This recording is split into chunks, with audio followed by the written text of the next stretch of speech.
Welcome to news alert. తెలంగాణలో 3 రోజుల పాటు భారీ వర్షాలు కురిసే సూచనలతో ముఖ్యమంత్రి రేవంత్ రెడ్డి రాష్ట్ర యంత్రాంగానికి అప్రమత్తంగా ఉండామని ఆదేశించారు. ఎలాంటి విపత్తు వచ్చినా ప్రజలు ప్రాణాలు కోల్పోకుండా అన్ని చర్యలు తీసుకోవాలని స్పష్టం చేశారు. వర్షాల కారణంగా సిబ్బందికి సెలవులు రద్దు చేయాలని, హైదరాబాద్ లో ట్రాఫిక్ సమర్థవంతంగా నియంత్రించేందుకు ఐటీ సిబ్బందికి వర్క్ ఫ్రం హోం వసతులు కల్పించాలని సూచించారు. ప్రజల భద్రత కోసం అన్ని చర్యలు కట్టుబడిగా చేపట్టాలని సీఎం ఆదేశాలు జారీ చేశారు. ఈ విధంగా వర్షాల ప్రభావం తగ్గించడానికి ప్రభుత్వం ప్రతి రంగంలో యంత్రాంగాన్ని కృషి చేస్తోంది. ఎక్కడికక్కడ అప్రమత్తంగా ఉంచాలి, ఎక్కడ రిస్టోర్ చేయాలి, మొబైల్ ట్రాన్స్ఫార్మర్స్ రెడీగా పెట్టుకోవాలి, ఎక్కడికక్కడ పవర్ ఏదైనా అవసరమైతే ఇచ్చేయండి. పవర్ రిస్టోర్ చేయలేకపోతే అవసరమైతే జనరేటర్స్ తోనైనా కూడా మీరు వాళ్ళని అప్రమత్తం చేసి చేసుకోవాల్సిన అవసరం ఉంటుంది. ఎక్కడైనా విద్యుత్ కానీ లేకపోతే తాగునీటి కానీ డ్రైనేజ్ వ్యవస్థ కానీ వీటన్నిటిని మీరు అప్రమత్తం చేసుకోవాలి, నిరంతరం పర్యవేక్షిస్తుండాలి. ఒక డిపార్ట్మెంట్ నాకు తెలుసు, ఒక డిపార్ట్మెంట్ తెలియదని కానీ ఫైర్ డిపార్ట్మెంట్ కానీ నేషనల్ డిజాస్టర్ డిపార్ట్మెంట్ కానీ లేకపోతే స్టేట్ డిజాస్టర్, ఇప్పుడు మనం సొంతంగా స్టేట్ డిజాస్టర్ మేనేజ్మెంట్ కూడా మొత్తం అంతా ట్రైనింగ్ ఇచ్చి ఆల్మోస్ట్ 1000 కోర్స్ మనం ట్రైనింగ్ ఇస్తున్నాం. దాదాపుగా 2000 మంది అందుబాటులో ఉన్నారు. ఏ ఏరియాలలో ఏ జిల్లాలలో అత్యధికంగా వర్షం పడే అవకాశం ఉందో ఆ ఏరియాలను పూర్తిగా మీరు ముందే గుర్తించి వీళ్ళని అక్కడికి తరలించండి. ఒకవేళ ఎక్కడైనా అత్యవసర పరిస్థితులు ఏదంటే ఎయిర్ లిఫ్ట్ చేయడానికి అవసరమైన హెలికాప్టర్లు కానీ వీటిని కానీ ఆర్మీ నుంచి కానీ ఏదైనా చేసుకునేది ఉంటే కూడా మీరు ముందే కోఆర్డినేషన్ చేసి పెట్టుకోవాలి. డిజాస్టర్ నుంచి అనిల్ కుమార్ గారు, అదేవిధంగా చీఫ్ సెక్రటరీ గారు గవర్నమెంట్ ఆఫ్ ఇండియాతో కూడా ప్రాపర్గా పెట్టుకోవాలి. లాస్ట్ టైం మనకు ఊహించని విధంగా ఖమ్మం జిల్లాలో 2 గంటలలో 42 సెంటీమీటర్ల వర్షం పడ్డది. దాదాపుగా దాంతో పూర్తిగా అతలాకుతలం అయిపోయింది ఖమ్మం. దాంట్లో కొత్త కలెక్టర్లు వీళ్ళందరూ కూడా పూర్తి స్థాయిలో అక్కడ సహాయాన్ని అందించకపోవడం వల్ల కొంత నష్టం జరిగింది. ఈసారి అట్లాంటి తప్పిదాలు జరగడానికి వీల్లేదు. అందరు కలెక్టర్లను అలర్ట్ చేస్తున్నా. చీఫ్ సెక్రటరీ గారు కూడా నేను ఆదేశాలు ఇస్తున్నా. ఎక్కడెక్కడైతే ఈ జిల్లాలో అత్యధికంగా వర్షం పడతాయని ఇప్పుడు వాతావరణ శాఖ ఇచ్చిందో మీరు స్పెషల్ ఆఫీసర్స్ ని డెప్యూట్ చేయాలి, సీనియర్ ఐఏఎస్లను, అంతకుముందు అక్కడ కలెక్టర్లుగా పనిచేసిన వాళ్ళను లేకపోతే ఆ ప్రాంతం పట్ల పూర్తి స్థాయిలో అవగాహన ఉన్న వాళ్ళను కొంత పర్యవేక్షణ కోసం అధికారులను నియమించడంతో కూడా ఏమైందంటే ఆ కలెక్టర్కి హెల్పింగ్ హ్యాండ్ లాగా ఉంటుంది, కింద సిస్టమ్ కూడా రన్ చేయడానికి ఉంటుంది. కాబట్టి రాబోయే 72 గంటలు ఈ విధంగా తీసుకోండి. అదేవిధంగా అన్ని శాఖలకు సంబంధించిన ఉద్యోగుల సెలవులను అన్నిటిని కూడా రద్దు చేయండి. అందరూ డ్యూటీలో చేరాల్సిందే.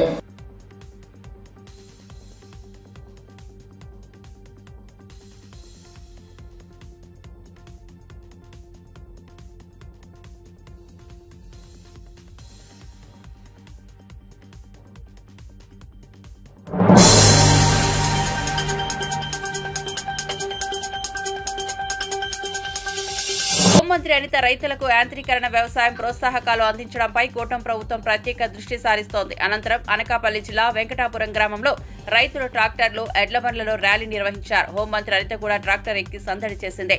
రైతుల అభివృద్ధి కోసం కూటమి ప్రభుత్వం పనిచేస్తోంది. వ్యవసాయ యాంత్రీకరణ వల్ల పంటల ఉత్పత్తి పెరుగుతోందని, రైతులకు నాణ్యమైన సాయం అందించాలని హోంమంత్రి సూచించారు. పడ్డానికి చాలా రోజులు పట్టేది, కానీ ఈ రోజు ధాన్యం కొనుగోలు కేంద్రాల్లో వితిన్ 3 నుంచి 4 రోజుల్లో అకౌంట్ లో డబ్బులు పడే పరిస్థితులు కూడా ఈ రోజు కనిపిస్తా ఉన్నాయి. ఈ రోజు ప్రత్యేకంగా వ్యవసాయానికి చాలా అత్యధిక పెద్దపీట వేసి ఇటువైపు చూస్తే మనకి ఎక్కువ కొబ్బరి తోటలు ఉంటాయి. కొబ్బరి తోటలను అంతర్ పంట కింద కోకో వేయడానికి కూడా ఈ రోజు సిద్ధపడి కోకోను కూడా ముందుకు తీసుకొచ్చి వాటికి కూడా సబ్సిడీ ఇస్తున్నారు. అంటే అంతర పంట దగ్గర నుంచి పడ్డానికి చాలా రోజులు పట్టేది, కానీ ఈ రోజు ధాన్యం కొనుగోలు కేంద్రాల్లో వితిన్ 3 నుంచి 4 రోజుల్లో అకౌంట్ లో డబ్బులు పడే పరిస్థితులు కూడా ఈ రోజు కనిపిస్తా ఉన్నాయి. ఈ రోజు ప్రత్యేకంగా వ్యవసాయానికి చాలా అత్యధిక పెద్దపీట వేసి ఇటువైపు చూస్తే మనకి ఎక్కువ కొబ్బరి తోటలు ఉంటాయి. కొబ్బరి తోటలను అంతర్ పంట కింద కోకో వేయడానికి కూడా ఈ రోజు సిద్ధపడి కోకోను కూడా ముందుకు తీసుకొచ్చి వాటికి కూడా సబ్సిడీ ఇస్తున్నారు. అంటే అంతర పంట దగ్గర నుంచి అన్ని పంటలు పండించి ఏర్పాటు చేస్తున్నారు. మీకు విషయం ఆర్గానిక్ ఫార్మింగ్ ని ముందుకు తీసుకెళ్తున్నారు. ఎరువుల్ని ఉచితంగా సబ్సిడీ మీద కొన్ని ఉచితంగా కొన్ని పంపిణీ చేస్తున్నారు. దయచేసి మీరందరూ కూడా దీన్ని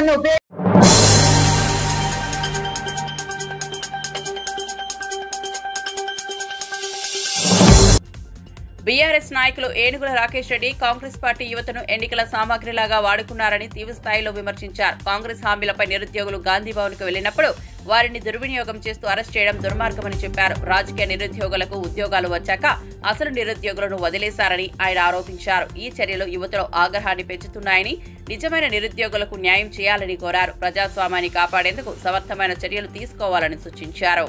ఏ చేతులైతే ఆ రోజు కాంగ్రెస్ పార్టీకి జైగొట్టినాయో, ఏ చేతులతోనైతే ఆ రోజు కాంగ్రెస్ పార్టీ కరపత్రాలను పంచారో, ఏ చేతులతోనైతే ఆ రోజు కాంగ్రెస్ పార్టీ గోడ పోస్టర్లను అతికించారో ఆ చేతులకే ఈరోజు కాంగ్రెస్ ప్రభుత్వం సంఖ్యలు వేస్తా ఉన్నది. ఇది చాలా దుర్మార్గం, దురదృష్టకరం. ఇది ఓడెక్కదాకా ఓడవల్లన్నా, ఓడదిగినాక బోడమల్లన్న చందంగా ఈరోజు కాంగ్రెస్ పార్టీ ప్రభుత్వం వివరించడము ఇది చాలా వింతగా ఉన్నది. మీకు 2 లక్షల ఉద్యోగాలు ఇస్తాం, అది చేస్తాం, ఇది చేస్తామని నమ్మవలికి యాత్రలు చేయించుకొని తీరా అధికారానికి వచ్చిన తర్వాత ఈరోజు వాళ్ళను విస్మరించడం చాలా దురదృష్టకరం. ఇచ్చిన హామీల గురించి, మా సమస్యల గురించి విన్నవించుకోవడానికి మేము గాంధీ భవన్కి వస్తున్నామని చెప్పి నిరుద్యోగులు గాంధేయ మార్గంలో ఈరోజు గాంధీ భవన్ వైపు వెళ్తా ఉంటే గేట్ల దగ్గర దొరకబట్టుకొని ఈరోజు ఏ చేతులైతే ఆ రోజు కాంగ్రెస్ పార్టీకి జైగొట్టినాయో, ఏ చేతులతోనైతే ఆ రోజు కాంగ్రెస్ పార్టీ కరపత్రాలను పంచారో, ఏ చేతులతోనైతే ఆ రోజు కాంగ్రెస్ పార్టీ గోడ పోస్టర్లను అతికించారో ఆ చేతులకే ఈరోజు కాంగ్రెస్ ప్రభుత్వం సంఖ్యలు వేస్తా ఉన్నది. ఇది చాలా దుర్మార్గం, దురదృష్టకరం. ఇది ఓడెక్కదాకా ఓడవల్లన్నా, ఓడదిగినాక బోడమల్లన్న చందంగా ఈరోజు కాంగ్రెస్ పార్టీ ప్రభుత్వం వివరించడము ఇది చాలా వింతగా ఉన్నది. మీకు 2 లక్షల ఉద్యోగాలు ఇస్తాం, అది చేస్తాం, ఇది చేస్తామని నమ్మవలికి యాత్రలు చేయించుకొని తీరా అధికారానికి వచ్చిన తర్వాత ఈరోజు వాళ్ళను విస్మరించడం చాలా దురదృష్టకరం. ఇచ్చిన హామీల గురించి, మా సమస్యల గురించి విన్నవించుకోవడానికి మేము గాంధీ భవన్కి వస్తున్నామని చెప్పి నిరుద్యోగులు గాంధేయ మార్గంలో ఈరోజు గాంధీ భవన్ వైపు వెళ్తా ఉంటే గేట్ల దగ్గర దొరకబట్టుకొని ఈరోజు గొరగొర గుంజుకుంటా పోయి, ఈడ్చుకుంటా పోయి ఈరోజు జీబులు ఎక్కించి, వ్యాన్లు ఎక్కించి వాళ్ళను ఏదో సంఘ విద్రోహ శక్తుల్లాగా వాళ్ళను ట్రీట్ చేయడము, వాళ్ళని అరెస్ట్ చేయడము, అక్రమ కేసులు పెట్టడము ఇది చాలా దుర్మార్గం. దీన్ని బీఆర్ఎస్ పార్టీ తీవ్రంగా ఖండిస్తా ఉన్నది. రాజకీయ నిరుద్యోగులకు ఉద్యోగాలు రాగానే అసలు నిరుద్యోగులను ఈరోజు గాలికి వదిలేసి వాళ్ళు చేసిన తప్పేంది? మీ పార్టీకి ప్రచారం చేయడమే తప్ప, మీ కరపత్రాలను పంచడమే తప్ప, మీ యాత్రలకు ప్లానింగ్ చేయడమే తప్ప ఏం తప్పు చేసిందని చెప్పి ఈరోజు వాళ్ళని అరెస్ట్ చేసిందో కాంగ్రెస్ పార్టీ ప్రభుత్వం.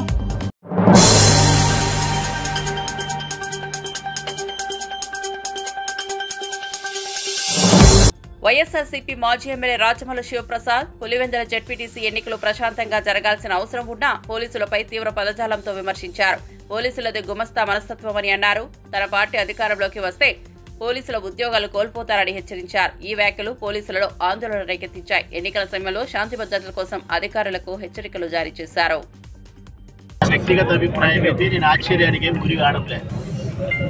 ఇంత ఘోరమైన ఎలక్షన్, ఇంత నీచమైన ఎలక్షన్ భారతదేశంలో ఎప్పుడు జరగలేదని సత్యమైనప్పటికీ కూడా నేను ఆశ్చర్యానికి గురి కాలేదు. కారణం, నేను 10 రోజులుగా ఇదే చెప్తాను. నేను మాకు పోటీ వీళ్ళు కాదు, పోలీసు వాళ్ళు మాకు పోటీ, పోలీసు వాళ్ళు మాకు పోటీ, పోలీసు వాళ్ళు పోటీ, తెలుగుదేశం పార్టీ ఇట్లా చేస్తుంది, ఇట్లా చేస్తుంది కొంత చెప్తాను. నిన్న కూడా చెప్పిన తెల్లవారితే 7-15కే ఇట్లా చేస్తారని కాలజ్ఞానం చెప్పినాడు ప్రసాద్ రెడ్డి, రాజమౌళి అని చెప్పి బీటెక్ రవి వీళ్ళని మాట్లాడినారు. కాలజ్ఞానమే జరిగింది. కానీ నేనైతే ఆశ్చర్యపోలేదు. పోలీసు వాళ్ళ గుమస్తా మనస్తత్వం నాకు తెలుసు, కాబట్టి ఇట్టే జరుగుతుందని నాకు తెలుసు. ఇంకా ఫైనల్గా నేను చెప్పేది పోలీసు వాళ్ళకు, వాళ్ళకు, తెలుగుదేశం వాళ్ళకు ఒకటే, చేసినారు బాగానే ఉంది, ఇబ్బంది లేదు. 4 సంవత్సరాల తర్వాత మా రోజు ఒక రోజు వస్తే మాత్రం ఈ రాష్ట్రంలో స్థానిక సంస్థల్లో వార్డు మెంబరు కూడా తెలుగుదేశం గెలిచే నిజమే. వార్డు మెంబర్ కూడా గెలిచనీయం. ఇంకా పోలీసు వాళ్ళు ఇప్పుడు దాష్టికం చేసినారు కదా, వాళ్ళకు పోలీసు అన్నారు కూడా చెప్తాను. ఈరోజు పులిందల మండలానికి సంబంధించి ప్రజాస్వామ్యాన్ని మానభంగం చేసేదానికి ఇంత నీచంగా ఎవరైతే ఒడిగట్టారో డిఎస్పీల కానుంచి, సిఐల కానుంచి, ఎస్ఐల కానుంచి మంచోళ్ళు అనడంలే, చెడ్డోళ్ళనే చెప్తాను నేను. 4 సంవత్సరాల తర్వాత వాళ్ళు పోలీసు ఉద్యోగంలో ఉండరు. 4 సంవత్సరాల తర్వాత వాళ్ళకి పోలీసు ఉద్యోగం బట్టలు వాళ్ళు వేసుకొని పోస్ట్ మ్యాన్ ఉద్యోగం చేసుకోవాలి.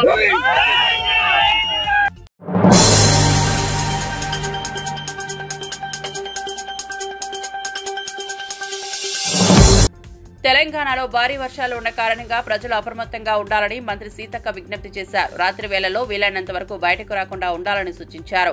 తడిసిన గోడలు, పగులతో ఉన్న పైకప్పులు ఉన్న ఇళ్లలో ఉంటే సురక్షిత ప్రదేశాలకు వెళ్లాలని హెచ్చరించారు. ప్రజల భద్రతకు ప్రభుత్వం అన్ని చర్యలు తీసుకుంటోంది. ప్రజలతో పాటు యంత్రాంగం కూడా అప్రమత్తంగా ఉందని చెప్పారు. వర్షాల వల్ల ఎలాంటి ప్రమాదాలు జరగకుండా చూసుకోవాలని స్పష్టం చేశారు. జిల్లా ప్రజలందరికీ పేరు పేరున హృదయపూర్వక నమస్కారాలు. అదేవిధంగా రాష్ట్ర ప్రజలందరికీ కూడా ఒక విజ్ఞప్తి. మరి ఇప్పటికే వాతావరణ శాఖ తెలిపినటువంటి వివరాల ప్రకారం భారీ నుంచి అతి భారీ వర్షాలు పడేటువంటి అవకాశం ఉన్న దృష్ట్యా మరి అందరూ కూడా అప్రమత్తంగా ఉండి వాగుల దగ్గర కానీ చెరువుల కాడికి కానీ మరి రాత్రిపూట బయటికి రాకుండా జాగ్రత్తగా ఉండాలి. అదేవిధంగా తడిసినటువంటి గోడలు, కప్పులు ఉన్నటువంటి ఇళ్ల నుంచి బయటకు వచ్చి జిల్లా ప్రజలందరికీ పేరు పేరున హృదయపూర్వక నమస్కారాలు. అదేవిధంగా రాష్ట్ర ప్రజలందరికీ కూడా ఒక విజ్ఞప్తి. మరి ఇప్పటికే వాతావరణ శాఖ తెలిపినటువంటి వివరాల ప్రకారం భారీ నుంచి అతి భారీ వర్షాలు పడేటువంటి అవకాశం ఉన్న దృష్ట్యా మరి అందరూ కూడా అప్రమత్తంగా ఉండి వాగుల దగ్గర కానీ చెరువుల కాడికి కానీ మరి రాత్రిపూట బయటికి రాకుండా జాగ్రత్తగా ఉండాలి. అదేవిధంగా తడిసినటువంటి గోడలు, కప్పులు ఉన్నటువంటి ఇళ్ల నుంచి బయటకు వచ్చి సురక్షితమైనటువంటి ప్రాంతాలలో ఉండాలని అందరికీ విజ్ఞప్తి చేస్తూ ఇప్పటికే ముఖ్యమంత్రి గారు మరి వీడియో కాన్ఫరెన్స్ ద్వారా కూడా కలెక్టర్స్కు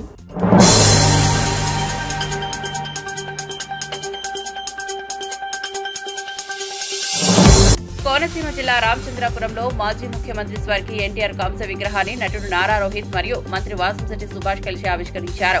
భారీ పూలదండ వేసి గౌరవ నివాళులు అర్పించారు. ఎన్టీఆర్ గొప్ప నాయకుడని, ప్రజల హృదయాల్లో చిరస్థాయిగా నిలిచిపోయిన వ్యక్తి అని రోహిత్ తెలిపారు. విగ్రహ ఆవిష్కరణలో పాల్గొనడం తనకు గర్వంగా ఉందని చెప్పారు. స్థానికులు, నాయకులు ఘనంగా ఈ కార్యక్రమంలో పాల్గొన్నారు.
ఇక్కడ ఎన్టీ రామారావు గారి విగ్రహావిష్కరణ, అలాగే మిమ్మల్ని అందరినీ కలుసుకున్నందుకు చాలా ఆనందంగా ఉంది.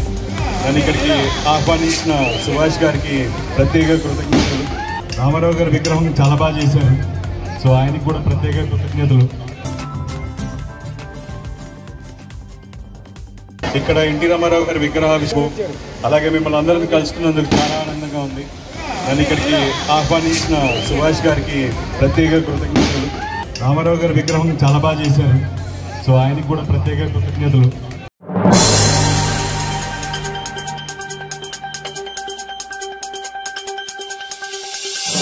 శ్రీ సంగిశెట్టి జగదీష్ ప్రజాస్వామ్యాన్ని కాపాడడానికి ఇండియా కూటమి కృషి చేస్తోందని అన్నారు. బీజేపీ దిగజారు రాజకీయాలు ప్రజల అభివృద్ధిని అడ్డుకుంటున్నాయని విమర్శించారు. కూటమి ప్రజల హక్కుల పరిరక్షణకు కట్టుబడి ఉందని చెప్పారు. బీజేపీ రాజకీయాలు దేశ నౌకరు దారితీస్తున్నాయని, కూటమి ధైర్యంగా వ్యవహరించాల్సిన అవసరం ఉందని పేర్కొన్నారు. ప్రజాస్వామ్యం కాపాడడంలో కూటమి ముందుంటుందని చెప్పారు. ఈరోజు భారతదేశ వ్యాప్తంగా ఇండియా గఠబంధన్కి చెందిన పార్టీలన్నీ కూడా పార్లమెంట్లో ప్రజాస్వామ్యాన్ని కాపాడడానికి పోరాటం చేస్తున్నారు. ఇలా బీహార్లో జరుగుతున్నటువంటి స్పెషల్ ఇన్సెంటివ్ రివ్యూ కానీ అక్కడ 62 లక్షల ఓట్లు ఏకధాటిగా తీసేయడం జరిగింది. ఈ 62 లక్షల ఓట్లు ఎవరి అంటే ఇలా భారతదేశం మొత్తంలో కూడా బీహారీలు మైగ్రేట్ అయ్యి ఇలా మన తెలంగాణలో కానివ్వండి, ఆంధ్రలో కానివ్వండి, ప్రతి దగ్గర ప్రతి రాష్ట్రంలో కూడా బీహారీలు ఈరోజు పనిచేస్తున్నారు.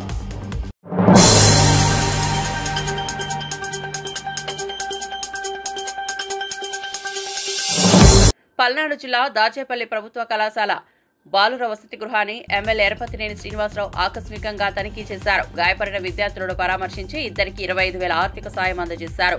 ప్రభుత్వం సీరియస్ గా స్పందించి బాధ్యులపై కఠిన చర్యలు తీసుకుంటుందని చెప్పారు. జాయింట్ కలెక్టర్ కూడా వసతి గృహాన్ని తనిఖీ చేసి దాడికి సంబంధించి వివరాలు సేకరించారు. విద్యార్థుల తల్లిదండ్రులతో మాట్లాడి పూర్తి సమాచారం తెలుసుకున్నారు. పూర్తి విచారణ చేసి నివేదిక ప్రభుత్వానికి అందిస్తామని హామీ ఇచ్చారు. జరగడం అనేది ఇది దుర్మార్గమైన ప్రక్రియ. ఈ సంఘటన నేను పూర్తిగా కూడా ఖండిస్తున్నాను. దీన్ని కొంతమంది రాజకీయం చేయాలని చూశారు. సో అది కాదు. ఇక్కడ నేను ఏమంటానంటే 5 ఏళ్ళు ఎమ్మెల్యేగా చేసి మన క్యారేజ్ మనం తెచ్చుకొని తిని ఎవరికి రూపాయి సహాయం చేయలేని వ్యక్తులు ఒక వీడియో రిలీజ్ చేస్తే మేము సమాధానం చెప్పాల్సిన అవసరం లేదు. ఈ ఇద్దరు కుర్రోళ్ళకి నేను చదువుకోవడానికి చెరొక వ్యక్తిగతంగా చెరొక 25,000 రూపాయలు ఇప్పుడే నేను ఆర్థిక సాయం చేస్తా ఉన్నాను ప్రైవేట్ ఉద్యోగం అఖిల్కి. అదేవిధంగా కలెక్టర్ గారితో కూడా మాట్లాడాను. మళ్ళీ వీళ్ళ పేరెంట్స్ కూడా ఇప్పుడు చెప్పారు వీళ్ళు ఏ కాలేజీలో చదువుకుంటారో చూస్తే ఆ కాలేజీలో చేర్పించి అటు ప్రభుత్వం నుంచి నా వైపు నుంచి పూర్తిగా వీళ్ళు చదువుకోవడానికి.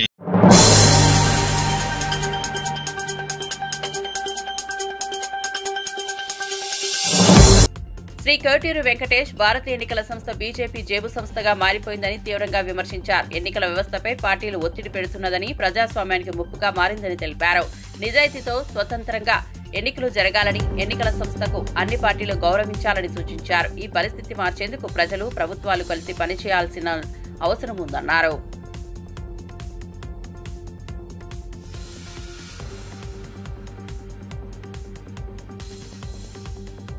ప్రతిపక్ష నేత రాహుల్ గాంధీ గారు ఒక దేశ ప్రజల కోసం పోరాడుతూ నిలబడడం జరిగింది. ఈరోజు అధికార బీజేపీ పార్టీ చూస్తున్నాం చోద్యం.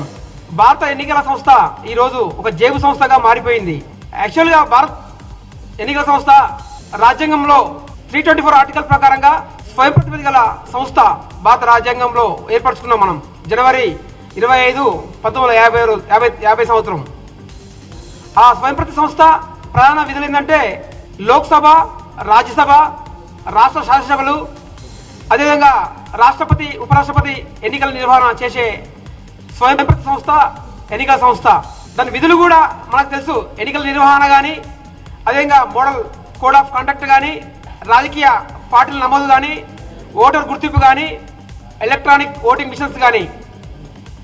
అయితే ప్రధానంగా ఓటర్ గుర్తింపు అనేది మనకందరికీ ఏపిక్గా electoral photo ID card TN Seshan గారు 1990s మనకు చేయడం జరిగింది. ఎలక్షన్ సంస్థ స్వయం ప్రతిపత్తి సంస్థ. కానీ ఈ రోజులో కేంద్ర ప్రభుత్వ బీజేపీ జేబీ సంస్థగా మార్చుకొని దొంగ ఓట్లు సృష్టిస్తూ ఈరోజు ఎలక్షన్లకు చోరీగా పాల్పడుతుంది. ఇప్పుడు దేశవ్యాప్తంగా 225 ఈ సంవత్సరం జనవరి ప్రకారంగా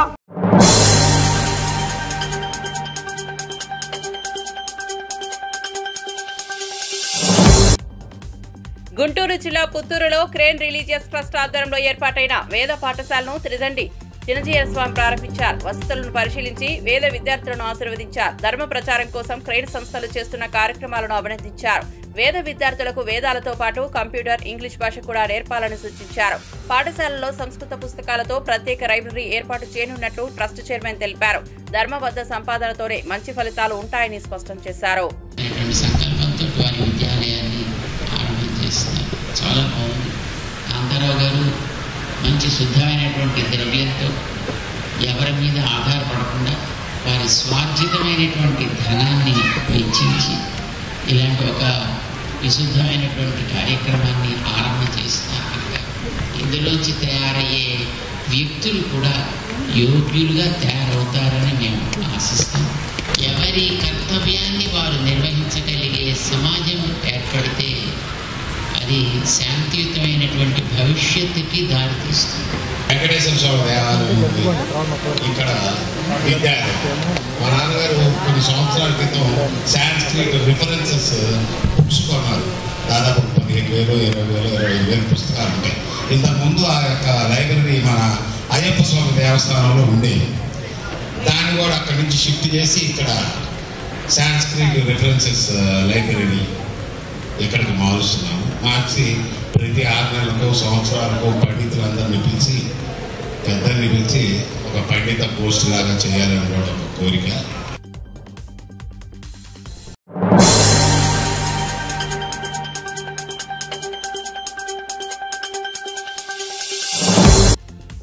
డాక్టర్ లింగం యాదవ్ ప్రమాద సమయంలో భారత రాజ్యాంగం విలువలను కాపాడేదే కాంగ్రెస్ పార్టీ ఒక్కటేనని డాక్టర్ లింగం యాదవ్ తెలిపారు. ప్రజాస్వామ్యానికి వెనుకడుగా నిలబడే పార్టీగా కాంగ్రెస్ దృష్టి సారించిందని పేర్కొన్నారు. ఇతర పార్టీలు ప్రజల హక్కులను పరిరక్షించడంలో విఫలమైందని చెప్పారు. భారత రాజ్యాంగం ప్రకారం ప్రజల స్వేచ్ఛను కాపాడడం అత్యంత కీలకమని అన్నారు. ఈ క్షణాల్లో ప్రజాస్వామ్య పరిరక్షణకు కాంగ్రెస్ ముందుండాలని అభ్యర్థించారు. గత కొన్ని రోజులుగా దేశంలో జరుగుతున్నటువంటి పరిస్థితులను కనుక మనం గమనిస్తే ఇవాళ దేశం చాలా ప్రమాదకరమైనటువంటి పరిస్థితిలో ఉంది. భారత రాజ్యాంగం ఇవాళ ప్రమాదకరమైనటువంటి పరిస్థితిలో ఉంది. ప్రజాస్వామ్యం ఇవాళ ఇవాళ బీజేపీ నాయకులు ప్రజాస్వామ్యాన్ని ఇవాళ అవమానిస్తున్నటువంటి ఘటనలు ఇవాళ మనకు చాలా స్పష్టంగా కనబడుతున్నాయి. Leader of the opposition Rahul Gandhi గారు ఏదైతే ఓట్ చోరీ జరుగుతుందని ఒక ఎక్స్ప్లోజివ్ ఎవిడెన్స్ తోటి ఇవాళ స్పష్టమైన ఆధారాలు మనకు బయట పెడితే ఇవాళ స్పందించవలసినటువంటి ఎలక్షన్ కమిషన్ కాకుండా ఇవాళ బీజేపీ నాయకులు ఇవాళ స్పందిస్తున్నారు. ఇవాళ మనం అర్థం చేసుకోవచ్చు, ఈ దేశంలో బీజేపీ నరేంద్ర మోడీ అధికారంలోకి వచ్చిన తర్వాత ఏ విధంగా ఇవాళ ఎలక్షన్ ఓట్ చోరీ జరుగుతుందనేది మనకు చాలా స్పష్టమైన ఆధారాలు. గత కొన్ని రోజులుగా దేశంలో జరుగుతున్నటువంటి పరిస్థితులను కనుక మనం గమనిస్తే ఇవాళ దేశం చాలా ప్రమాదకరమైనటువంటి పరిస్థితిలో ఉంది. భారత రాజ్యాంగం ఇవాళ ప్రమాదకరమైనటువంటి పరిస్థితిలో ఉంది.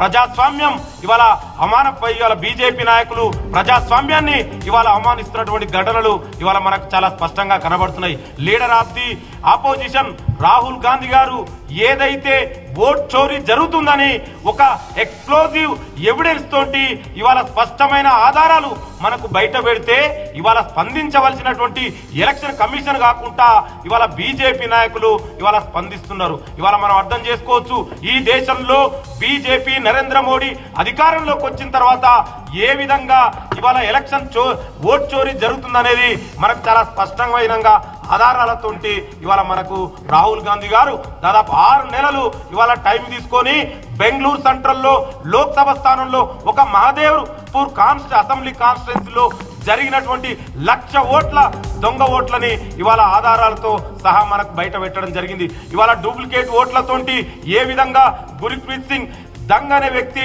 ఏ విధంగా ఇవాళ 4 పోలింగ్ బూత్లలో ఇవాళ అతనికి ఓటింగ్ ఇవాళ అవైలబిలిటీ ఉంది. అదే విధంగా ఫేక్ అడ్రస్ తోటి మనందరికీ తెలుసు, మీరు కూడా సీనియర్ జర్నలిస్టులు, ఎక్కడైనా 0 అడ్రస్ తోటి ఇవాళ ఏదైనా హోమ్ ఉంటుందా అని మనం ఒకసారి ప్రశ్నించవలసిన అవసరం ఉంది. అదే విధంగా ఇవాళ బల్క్ ఓట్స్ ఇవాళ మీలాంటి పత్రకారులే ఇవాళ ఒక హౌస్ నెంబర్ 35కి వెళ్తే కనీసం అక్కడ 2 ఉండడానికి కూడా అది అవకాశం లేనటువంటి రూమ్ లో 80 మంది ఓట్లు ఇవాళ రూమ్ నెంబర్ 35లో ఇవాళ మనకు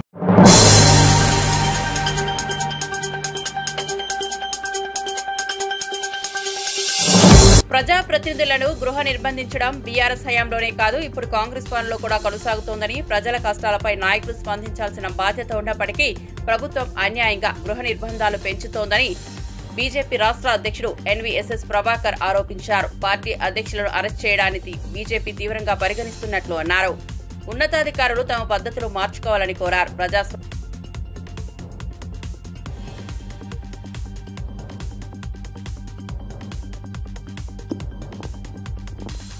అందరికీ నమస్కారం. ఈరోజు ప్రెస్ కాన్ఫరెన్స్లో భారతీయ జనతా పార్టీ రాష్ట్ర ఉపాధ్యక్షులు మాజీ శాసనసభ్యులు శ్రీ ఎన్వీఎస్ఎస్ ప్రభాకర్ గారు పాల్గొంటారు.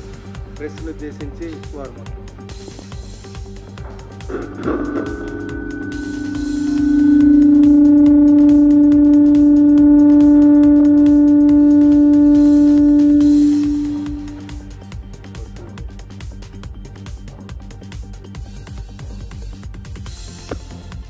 అందరికీ ప్రణామాలు.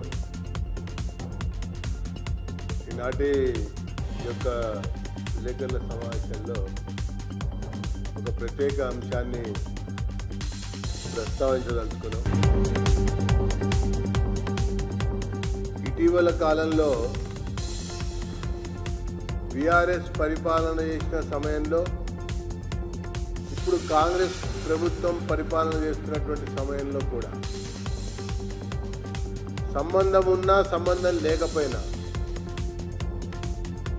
ఎక్కడైనా ఏదైనా ఒక ఉద్యమం జరుగుతోంది అని అంటే ఆ ఉద్యమానికి సంబంధించినటువంటి అంశాన్ని దృష్టిలో పెట్టుకొని ఒక జాతీయ పార్టీ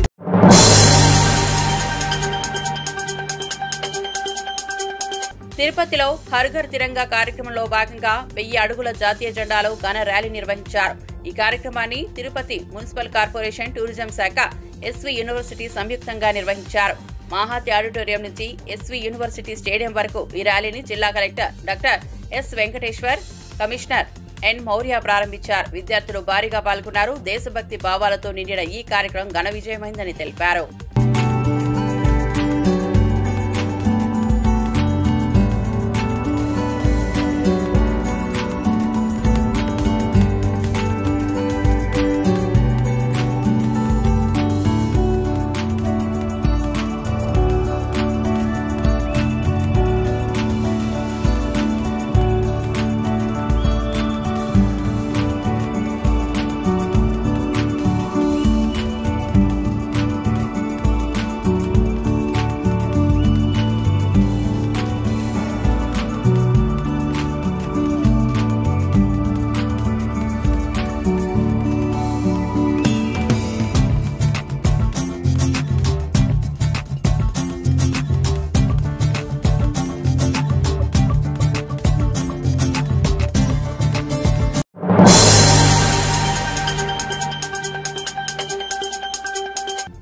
కాకినాడలో దేవాలయం వీధిలో కొత్తగా ఏర్పాటు చేసిన జ్యువెలరీ షోరూం ప్రారంభోత్సవానికి సినీ నటి నిధి అగర్వాల్ అతిథిగా హాజరయ్యారు. అభిమానులు భారీగా తరలివచ్చారు. ఈ సందర్భంగా ఆమె డాన్స్ చేస్తూ ప్రేక్షకులను అలరించారు.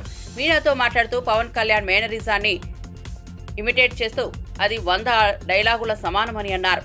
ఆమె హరహర వీరమల్లు సినిమాలో పవన్ కళ్యాణ్తో జంటగా నటించడం అందరికీ తెలిసిందే. ఈ కార్యక్రమం ఘనంగా సాగింది.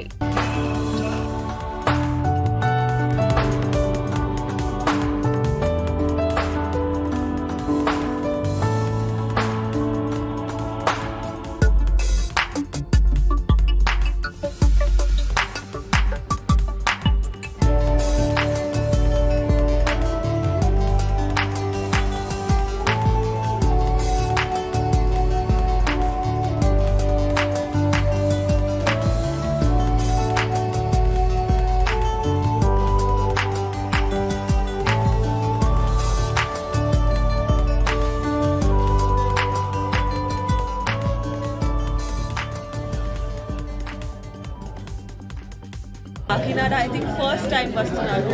సో నాకు చాలా నచ్చింది. మళ్ళీ మళ్ళీ రావాలి Kakinada. Raja Saab with Prabhas. Thank you. Congratulations. Kakinada నాకు చాలా నచ్చింది. యాక్చువల్లీ ఫుడ్ చాలా బాగుంది. సో చాలా నచ్చింది. అండ్ కాకినాడతో అంతా లవ్ వచ్చింది ఫర్ ఆ ఫిల్మ్ హరియర్ వీరమల్లు. సో చాలా హ్యాపీగా ఉన్నాను. అండ్ లాట్స్ ఆఫ్ లవ్ మళ్ళీ రావడం. తినలేదు. ఓకే నెక్స్ట్ తర్వాత. Thank you.